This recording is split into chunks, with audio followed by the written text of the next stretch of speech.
पारस जैन जी करनाल से। राधे राधे। राधे राधे महाराज जी।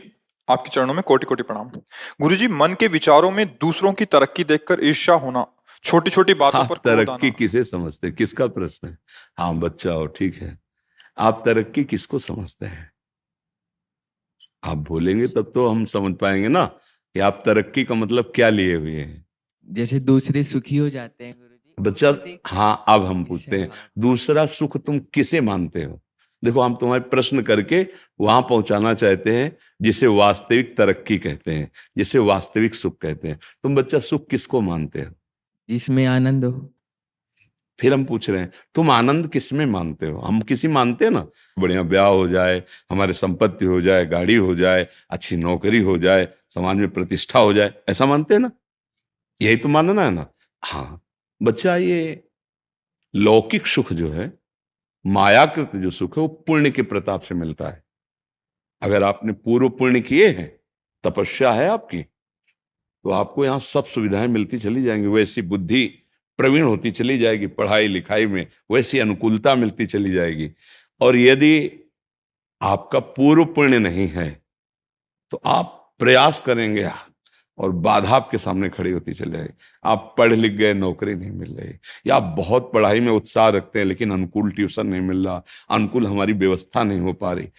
लौकिक उन्नति में हमारे पुण्य होते हैं, लौकिक अवनति में देखो, जैसे अज्ञानी जन ना माने, लेकिन आप देखो, कोई भी आदमी, कोई भी व्यक्ति जो विवेक बुद्धिमान है, क्या कसर उठा रखता है क्या कि मुझे सुख मिले और कभी दुख ना मिले? कोई कसर, आप बोलो, सब चाह रहे हो ना, तो है ना कोई जो मुझे जबरदस्ती दुख देता है? वो मेरा कर्म है, वो मेरा कर्म है। बस यही अध्यात्म समझाता है कि आप आए हुए दुख सुख को धैर्यपूर्वक बुद्धिमानी से बचकर निकल जाओ।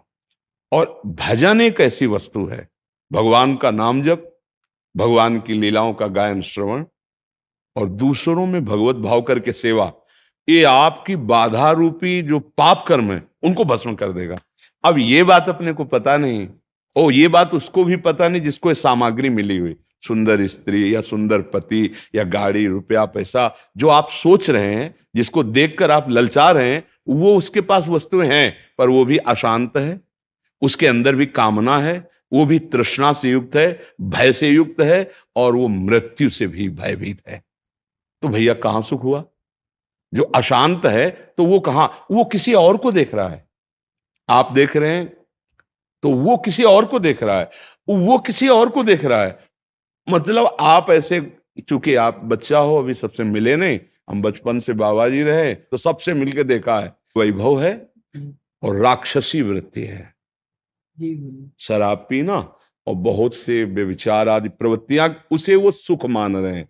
अगर मानो होता, जैसे अपने लोगों को मन समझाता है कि ये सब वैभव, तो वो क्यों रोते हमारे सामने आके? वो क्यों हमसे प्रार्थना करते? क्योंकि हम तो बाबा जी, खाने की व्यवस्था नहीं, कपड़े ठीक नहीं, तो वो तो वैभव संपन्न है, हजारों उनके नौकर हैं, सारी व्यवस्था। जब वो गाड़ी से आए थे, 5-6 गाड़ियां उनके साथ थी और उनके अंग रक्षकों सब ऐसे थे, पर वो ऐसे बात कर रहे थे कि हृदय लग रहा था शास्त्रों में जो लिखा है वो सत्य लिखा है।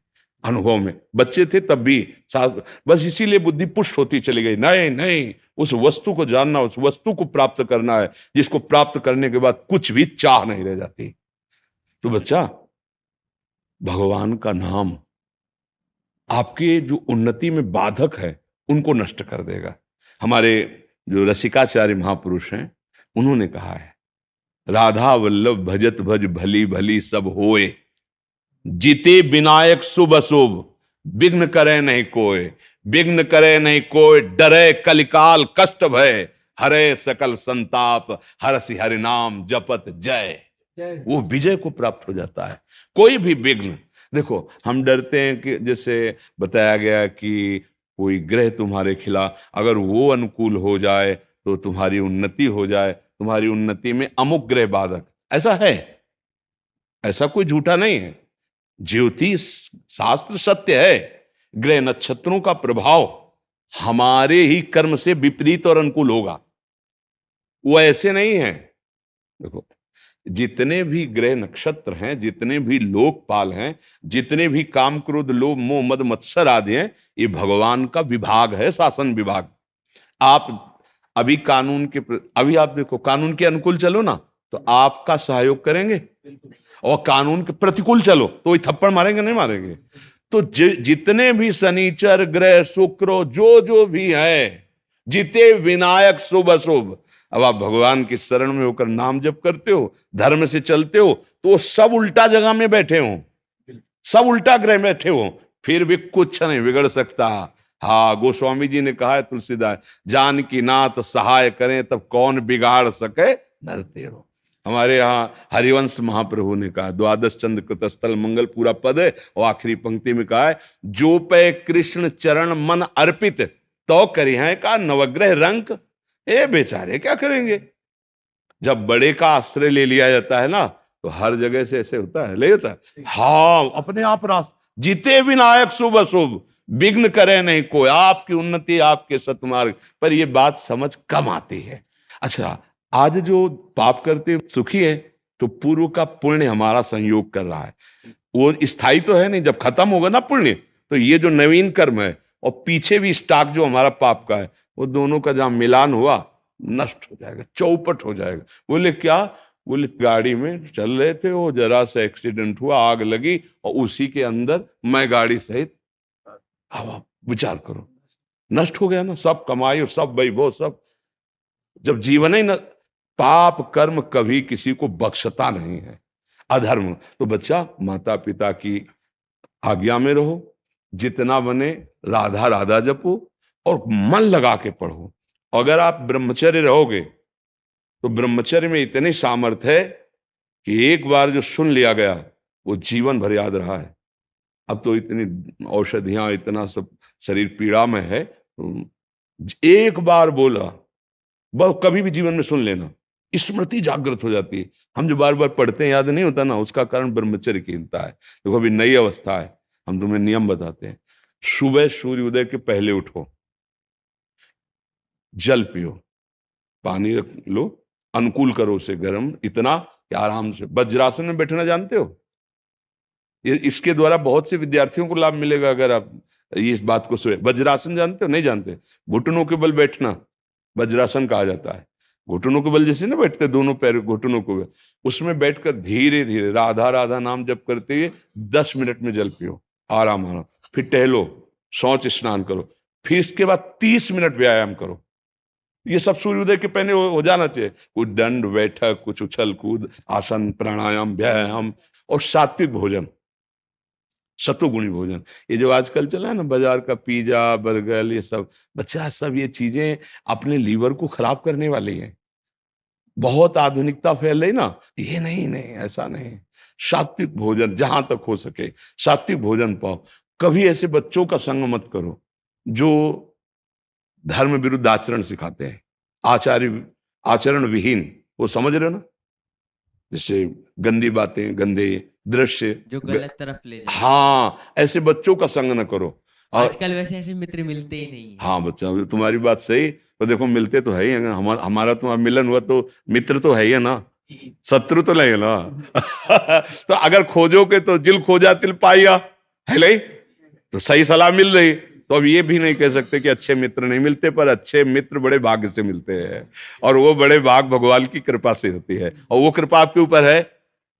अब स्नान किया, स्नान के बाद व्यायाम किया, फिर कुछ मिनट बैठ करके, पहले तो था कि भाई संध्या गायत्री जैसा, तो अपने धर्मानुकूल। अब वो अगर मान लो बुद्धि नहीं काम करे, तो राधा राधा राधा राधा राधा, थोड़ी देर प्रभु। माता पिता के माथा रख के प्रणाम करो, ऐसे नहीं। प्रातः काल उठ के रघुनाथा, मात पिता गुरु नाम। और भगवान को घर में सबके कुछ ना कुछ भगवान के स्वरूप होते हैं, प्रणाम किया, और फिर विद्या को समझो कि आप बहुत बड़ी तपस्या कर रहे हैं। एकांत में बैठकर जो आपका स्वाध्याय है पूरी तन्मयता से करो। आप देखो बढ़ते हो कि नहीं बढ़ते, शरीर स्वस्थ, संयमी पुरुष, और अपने जो कर्तव्य कर्म को, जैसे आप विद्यार्थी तो आपका वो कर्तव्य, नियमित रूप से आप अपनी दिनचर्या बना लो। आप खुद देखोगे कि जीवन कैसे उन्नति हो? जीवन उन्नति का तात्पर्य सत्य मार्ग में चलना, हृदय आनंदित रहना। वही देशभक्त हो सकता है, वही समुदाय को सुख प्रदान कर सकता है, वही लोगों को तार सकता है। संयम से नहीं है, अपना ही हृदय जल रहा है, तो फिर कोई पद कोई भी वो मंगलदायक नहीं होगा। इसलिए बच्चा उस उन्नति को मत देखो, इस उन्नति को देखो, धर्म पूर्वक चलो। और बिल्कुल हमारी प्रार्थना मान लेना, जब तक पाणी ग्रहण संस्कार ब्याह ना हो तब तक ब्रह्मचर्य पर दृष्टि रखना। और जब ब्याह हो जाए तो भगवान जैसे गृहस्थी के नियम बताए, फिर आप देख लेना, गृहस्थी में भी रहते हुए आप तेजस्वी रहेंगे, आप बलवान रहेंगे, आप एक विवेकवान रहेंगे, आप समुदाय को ऐसे संग बना लेंगे जिससे सबका मंगल हो। हम आचरण विहीन बच्चे होते जा रहे हैं, धर्म विहीन होते जा रहे हैं, माता पिता गुरुजनों का अपमान करते जा रहे हैं, छोटे छोटे बच्चे गंदे नशे कर रहे हैं। अरे अभी तुम्हारा नवीन शरीर है, वो उत्थान को हो रहा है, तुम उसको पतन को ले जा रहे हो। गंदी बातें, गंदे नशे, मतलब स्कूल जा रहे हैं विद्याध्ययन के लिए, विद्या का फल है विनम्रता, वो है ही नहीं। विद्या का फल है दुर्व्यसनों से बचना, और दुर्व्यसन बढ़ा रहे हैं। तो ऐसे बच्चों से, ऐसी आदतों से बचो, भगवान का नाम लो, उनके आश्रित रहो, फिर जो उन्नति होगी चिंता मत करो। अविनाशी के बच्चा हो, अगर उन्नति चाहे तो ऐसी उन्नति होगी कि भगवान के परम पद से बढ़कर परमेष्ठी पद भी ब्रह्मा का नहीं है, वो भक्तों को प्राप्त होता है। सबसे बड़ी उन्नति, ब्रह्मा भी नमस्कार करते हैं भगवान के पद को, परम पद को। ध्रुव जी 5 वर्ष के बालक थे, एक शपथ लगा दी विमाता ने और कहा, अगर पिता की गोद में बैठना है तो मेरे गर्भ से प्रकट हो। और वो सुनीति के गर्भ से प्रकट हुए थे, और जिसने कहा था उसका नाम सुरुचि। रुचि के विरुद्ध हुआ कि हमारे पति के गोद में कैसे बैठ सकता है, उनसे पैदा। वो माता से जाके बोले, माँ ऐसा ऐसा विमाता ने किया। बोले वो ठीक कह रहे हैं महाराज, तो मुझे अब पत्नी की दासी भी मानने के लिए, तो तुम जाओ और भगवान नारायण का, भगवान श्री हरि का भजन करो, और जो चाहते हो उनसे मांगो, वो तुम्हें। आज भी बड़े बड़े ऋषि मुनि उस पद की परिक्रमा करते हैं जिसमें ध्रुव जी विराजमान है। ध्रुव जी अटल अटल पदवी, 5 वर्ष के बालक ने वो पदवी प्राप्त की कि सब आज वंदना करते हैं। तो अपने लोग क्या नहीं प्राप्त कर सकते? हाँ, जो ध्रुव जी भगवान के हैं वही हम भी तो हैं, हम अपने सब है ना। हम क्या कर रहे हैं? हम अधर्म